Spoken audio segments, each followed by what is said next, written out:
A reading from the letter to the Hebrews.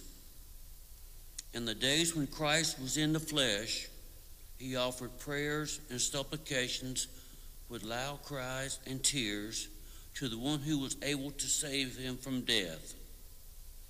And he was heard because of his reverence. Son though he was, he learned obedience from what he suffered. And when he was made perfect, he became the source of eternal salvation for all who obeyed him. The word of the Lord. Thanks be to God. Save me, O Lord, in your kindness. Save me, O Lord, in your kindness. In you, O Lord, I take refuge. Let me never be put to shame. In your justice, rescue me and make haste to deliver me. Save me, Lord, in your kindness. Be my rock of refuge, a stronghold to give me safety. You are my rock and my fortress. For your name's sake, you would lead and guide me. Save me, Lord, in your kindness. You will free me from the snares they set for me. For you are my refuge. Into your hands I commend my spirit. Save me, Lord, in your kindness. You will redeem me, O Lord, O faithful God. Save me, O Lord, in your kindness. But my trust is in you, O Lord. I say, you are my God. In your hands is my destiny. Rescue me from the clutches of my enemies and my persecutors. Save me, O God, in your kindness. How great is your goodness, O Lord, which you have in store for those who fear you, and which toward those who take refuge in you, you show in the sight of the children of man. Save me, O God, in your kindness.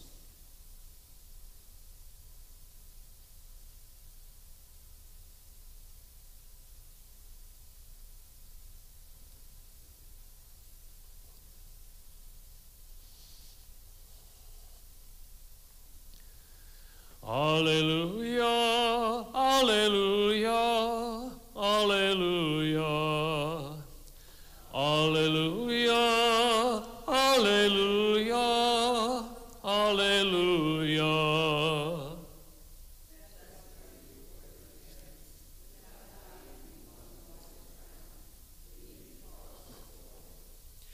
Alleluia, alleluia, alleluia. The Lord be with you. A reading from the Holy Gospel according to St. John.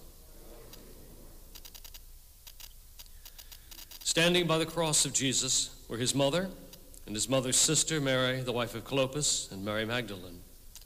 When Jesus saw his mother there and the disciple whom he loved, he said to his mother, "Woman, behold your son." Then he said to the disciple, "Behold your mother." And from that hour, the disciple took her into his home. The Gospel of the Lord.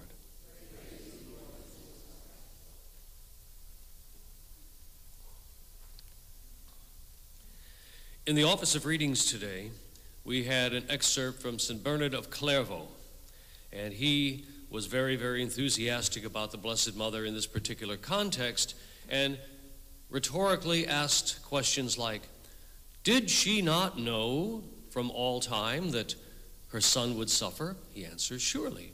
And did she not know also that there would be for him his resurrection? Of course.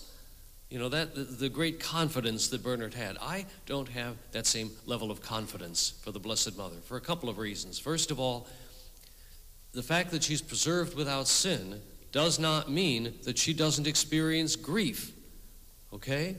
And she is not God and therefore not necessarily omniscient. It may well be that she understood the prophecy that her child would lead, as Simeon said, many to Israel, okay, to be for the rise and the fall of many, but not knowing exactly how this is going to be. If she hears the words of the angel that he will be great and he will be called Son of the Most High, great, but how does it work out and what does it mean? And there she is, standing at the foot of the cross, watching her son dying in agony. Now maybe she does know the resurrection, but even if she does, It doesn't take away from the path that was required to get there.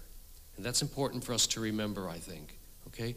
We can know all about transformation and glory and salvation and peace over here, but what did it take to get there?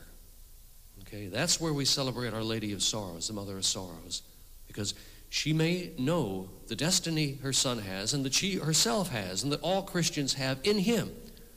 But how do you get there? How do you get there? And so as we celebrate formally yesterday, but in fact we did this past weekend, the exaltation of the cross on which hung the salvation of the world. Here we have a participation in that sorrow standing at the foot of that cross. So now let us stand and pray.